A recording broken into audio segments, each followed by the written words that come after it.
Chères insoumises, chers insoumis, cette semaine, nous allons lancer la première campagne que nous avons décidée collectivement pour la sortie du nucléaire et la promotion des énergies renouvelables. C'est une campagne qui est extrêmement importante parce que notre pays, contrairement à tous les autres pays du monde, s'entête à rester dans cette énergie nucléaire alors que la part de l'énergie nucléaire dans le monde est en train de diminuer. Et c'est très important de mener cette campagne parce que le nucléaire est une énergie du passé.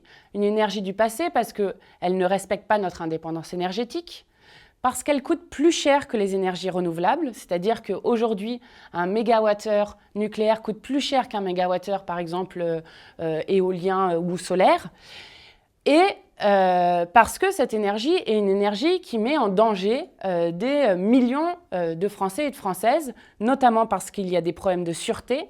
Et vous le verrez cette semaine, un livre sort qui explique toutes les failles qu'il y a dans les cuves, la rouille dans les tuyaux et qui alerte sur l'état des centrales. Il faut savoir que 2/3 des centrales vont avoir 40 ans ou plus en 2027, c'est-à-dire plus que la durée maximale de temps prévue lorsqu'on a conçu les centrales nucléaires. Donc, on va mettre 100 milliards d'euros pour rafistoler ces centrales, alors qu'elles peuvent tout à fait avoir un accident du type Fukushima qui mettrait en danger, là aussi, des millions de gens. Et puis, elles sont dangereuses aussi parce que Greenpeace l'a montré plusieurs fois, la sécurité des centrales face à des intrusions extérieures n'est aujourd'hui plus assurée. Donc, nous sommes sur une énergie qui coûte plus cher, qui est dangereuse pour toutes et tous, et surtout une énergie qui freine le développement des énergies renouvelables. Vous savez que la France, avec l'immense territoire maritime que nous avons, n'a pas une seule éolienne en mer. Et comme nous allons mettre 100 milliards, comme je vous le disais, dans le rafistolage des centrales, c'est autant d'argent que nous n'allons pas investir dans la transition énergétique. Or, il est complètement possible d'aller vers le 100% d'énergie renouvelable. Des scénarios scientifiques comme le scénario Négawatt l'ont déjà prouvé.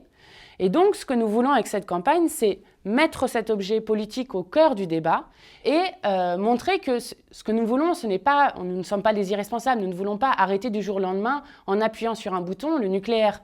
Mais par contre, nous voulons qu'il y ait une décision politique de sortir de cette énergie et que nous planifions le développement des énergies renouvelables pour aller vers 100% d'énergie renouvelable.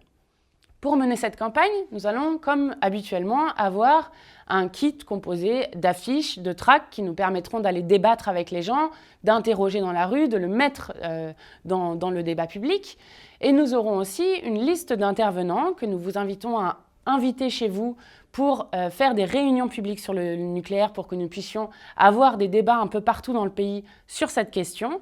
Et enfin, vous aurez aussi à votre disposition un kit argumentaire qui vous permettra de répondre à toutes les personnes qui vous disent que ce n'est pas possible de sortir du nucléaire, que le nucléaire est une énergie propre et toutes les choses qu'on entend régulièrement dans le débat avec des arguments fondés pour y répondre et mener cette campagne. Cette campagne se conclura du 11 au 18 mars par une votation citoyenne qui permettra à tous les Français et toutes les Françaises de s'exprimer sur la question pour répondre à la question « Êtes-vous favorable à la sortie du nucléaire ?» et ainsi porter politiquement ce sujet. Elle commencera le 11 mars parce que le 11 mars, c'est une date importante. C'est la date où, il y a 7 ans, il y a eu la catastrophe de Fukushima. Et nous aurons donc ce jour-là le lancement de la votation en ligne et en physique. On va vous demander à toutes et à tous d'organiser des bureaux de vote un peu partout dans le pays pendant une semaine jusqu'au 18 mars où nous annoncerons le résultat de cette votation. Nous vous invitons à vous mettre toutes et tous en mouvement autour de cette question extrêmement importante pour l'avenir énergétique de notre pays.